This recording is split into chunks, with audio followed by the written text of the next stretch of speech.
Bitches.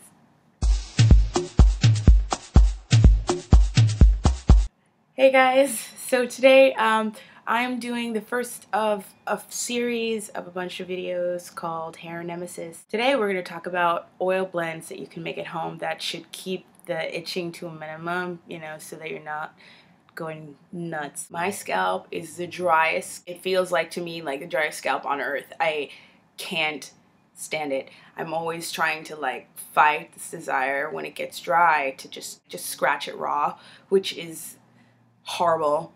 It's so frustrating, and you don't want to be in public like, it doesn't look too good. I've been doing a trial and error trying to figure out a method that works for my scalp, and maybe that I've discovered does work for my scalp, and maybe this will be helpful for some of you guys out there who also suffer from really bad dry scalp. Now, I make two different kinds of scalp oils. One is what I call a scalp oil, and the other is what I call a follicle oil. The follicle oil just has a little more items in it that makes it a little more stringent, so that it's kind of cleaning the follicles, invigorating the follicles, waking them up, helping with growth. And I have very sensitive edges, but you can see how it's thinner here. I don't even pull on my edges much. I just think it's a genetic thing. A lot of the women in my family tend to have receding hairlines as they get older, and I might have receding hairline as I get older. I've been looking for things that are going to keep stimulating my follicles so that as I get older I won't slowly start to bald.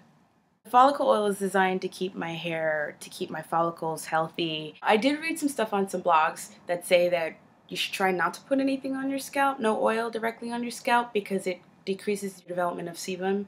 And sebum's just a natural oil that we make on our own without any help.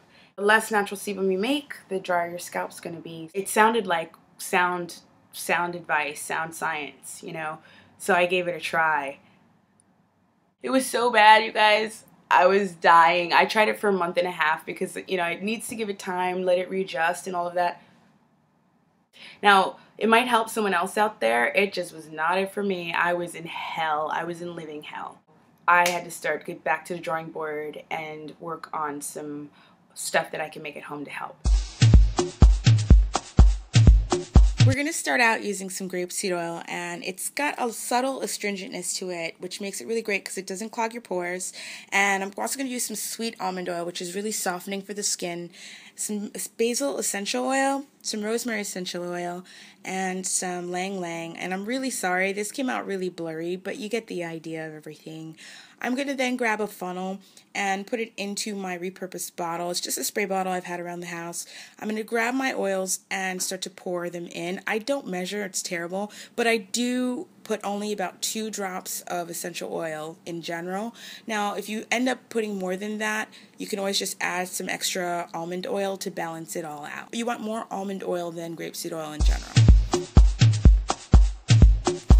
So for the follicle oil, you're going to be using a lot of similar ingredients, almond oil and grapeseed oil, but also lavender essential oil, rosemary, and peppermint oil. So you're going to be putting a larger amount of grapeseed oil this time around, and then a little splash peppermint oil. It's really astringent. Don't use a lot. 2 drops, once again, of lavender oil and rosemary oil. Shake it all up. I like to use name tags so that I can label every single bottle. You want to know when you made them so that you get a sense of how fresh they are as time goes by.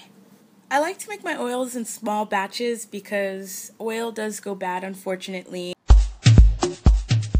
We now have 2 different kinds. Every Thursday I use my follicle oil. I actually added a little tea tree oil after the fact and I didn't record it, but I did add a little tea tree oil. Every Sunday I use a scalp oil.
Now, a couple things that I had to do aside from oiling my scalp is wash my hair more often. I wash my hair twice a week, and it's helped a lot. My hairstylist a while back had told me that I should do that.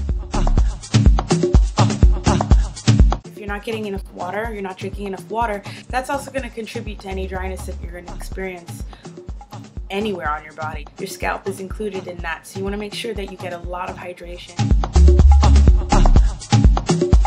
I also take evening Primrose Oil every single night before I go to bed, and I've found it to be really, really helpful in keeping my skin moisturized. And I do take vitamin E supplements like once every few days. I'm going to be posting a lot of stuff that has to do with health and diet and fitness. I recently found out that I'm gluten intolerant as well as dairy intolerant. Now, I'm not lactose intolerant. I guess I'm allergic to a protein that's in cow's milk or something. I still have to do more research. I'm going to be posting, you know, occasionally recipes and things like that for people who have dietary restrictions, cheaper ways to eat healthier. So I just wanted to share, give you a heads up that that's some of the stuff I'm going to be posting in 2013. And I hope that you guys liked it. I will see you later. Thank you. Bye.